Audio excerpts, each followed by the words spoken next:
Ladies and gentlemen, we are gathered here today. It marks a very important milestone for our market-led agriculture growth strategy. As you may be aware, earlier this year, I announced a major shift in leveraging agriculture production and supply away from a subsidy-induced agriculture growth to one where farmers will be induced to expand agriculture production in response to market signals. So instead of uh, promoting and expanding agriculture production by giving grants and subsidies, we have made a marked departure by allowing market signals to induce farmers to grow and supply. So if there's a market signal about good price, good volume, then that will induce farmers to bring more land under agriculture. The change was for several reasons. One, that agriculture must be treated like a business.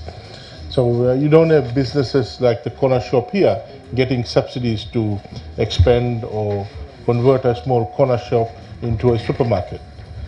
The corner shop will expand into a supermarket if the corner shop sees signals from the market that there's more demand.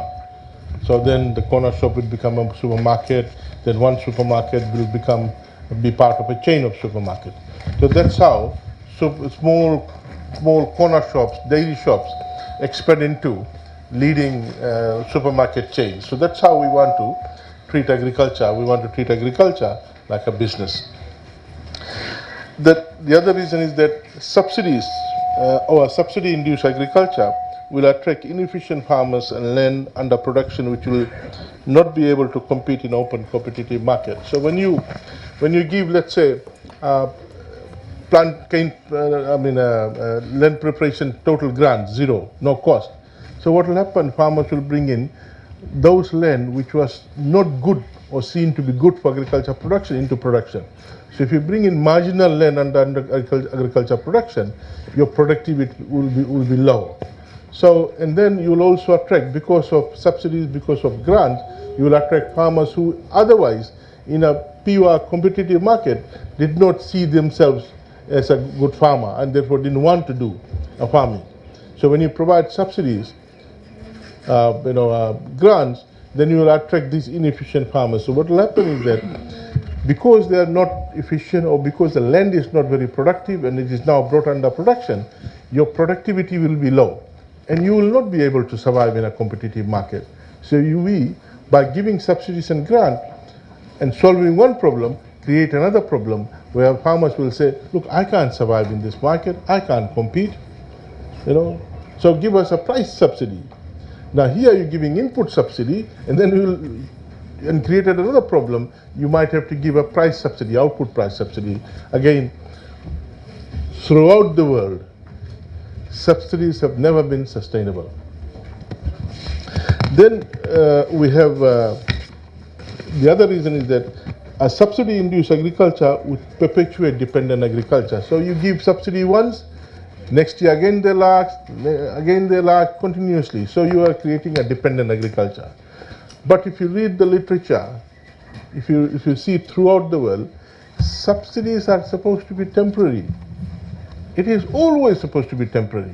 The reason why subsidies and grants are given is there's an infant industry argument. Is that when you're a baby, you help them to work, and the baby will then start working, start running. So similarly, you treat the farmers initially, you give subsidy and grant to farmer to grow and become independent. But what happens in small developing countries? Subsidies are seen as a permanent thing, and farmers are not able to. You are not able to wean them out. Then they will refuse to go out, saying that, look, we were given subsidy last year, grant last year, we want to get it again this year. So you end up creating a dependent agriculture, and dependent agriculture can never be sustainable in any country.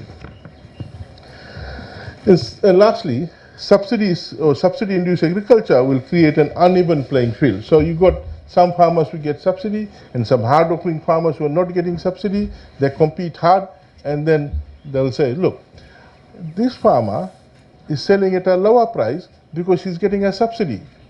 and I can't, sell because I'm not getting any backup, but his product is selling in a lower price. So subsidies will end up creating uneven playing field, and good, efficient commercial farmers will not be able to survive. So in a market-led agriculture growth strategy, price signals will determine farmers number. So in a market-led agriculture strategy, the price signals will determine how many farmers, what area of land that will come under agriculture, what crops to plant, what livestock to raise. So eventually, trust me, sometimes people said that this market mechanism put forward by Adam Smith. Adam Smith is the world internationally renowned an economist, put forward the invisible hand of the market. Some people say that, look, it's an illusion. It's an illusion. It's not true. But no, look, no.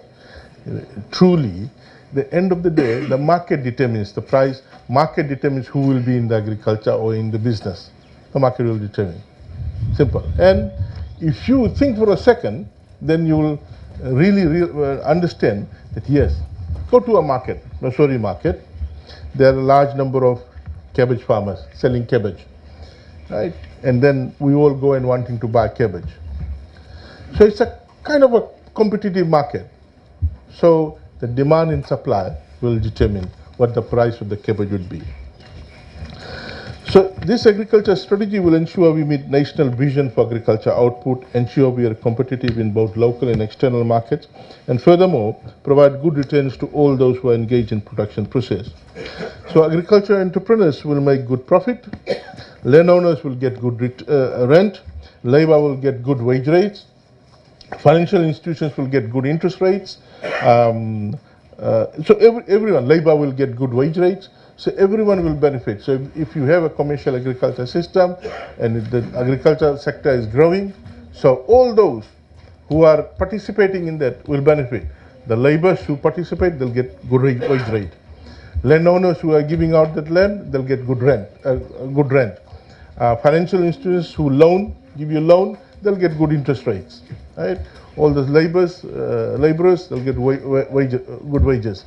So everyone in that process will do well. So what the strategy is that you must have a national agriculture sector which is growing, number one. Number two, you allow everyone to participate. If he participates, he will gain. More people participate in the production process, more people will gain because they will give their talent, their resources, their land, labor, financial capital, whatever they'll give, then they will get a portion of the return or surplus that they are creating. And at the end of the day, the nation also benefits. So all of us who are pushing for agriculture growth, we are pushing one in national interest because the country wants agriculture to grow, but also in your interest too. And in the interest of all those who are supplying inputs, the landowner, the farmer, the fertilizer supplier, the feed mill who's supplying feed to the poultry farm, anyone who's supplying inputs. Someone is supplying spade and hoe. Someone is supplying machinery. Everyone will benefit in this process. So the more people get involved, more benefits will get redistributed. So in this market-led agriculture growth strategy, there's a link between the farm and the market.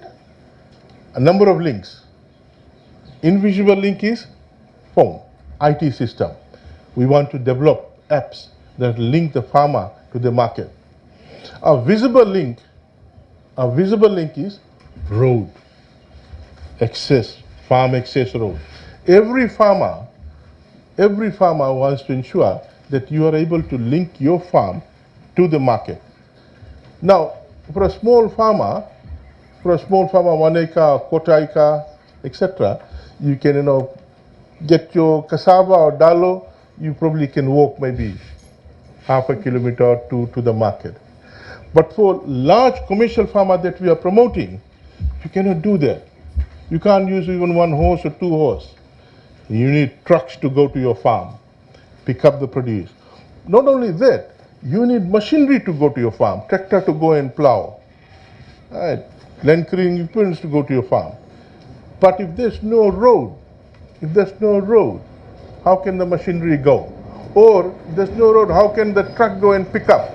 How can agro-marketing authority go and pick up your cassava, dal, or vegetables? And this is an essential thing. And we don't want any farmer to use their own money to build farm roads.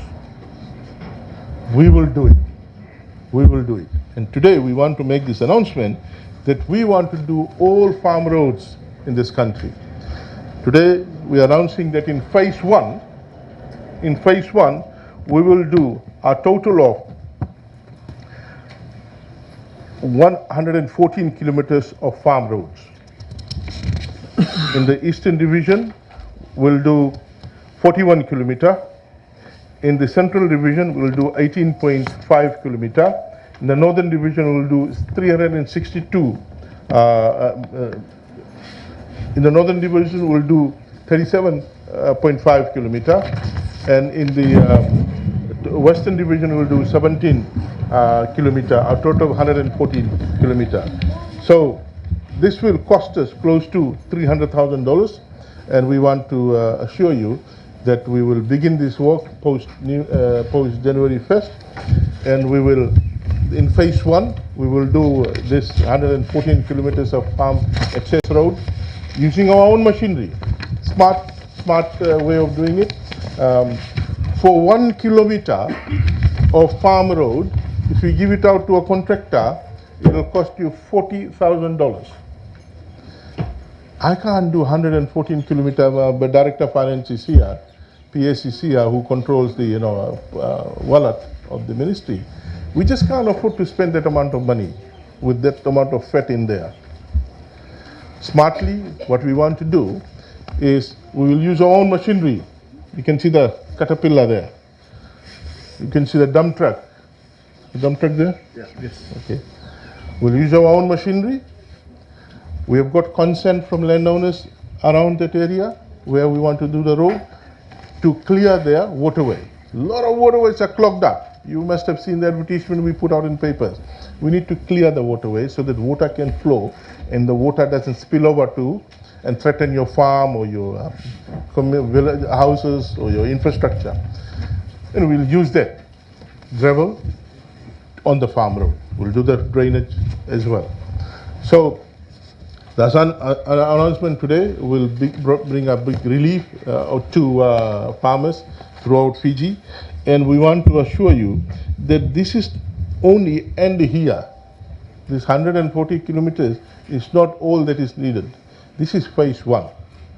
We will continue to do this until all farm roads in Fiji are done, and then we'll come back and do maintenance work of the farm road. So it will take us not 6 months, not 1 year.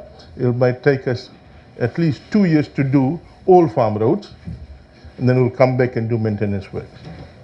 So this announcement today, very important announcement to link the farmers to the market, and I want to assure you that we are here to support you in these kinds of public infrastructure where everyone will be using it.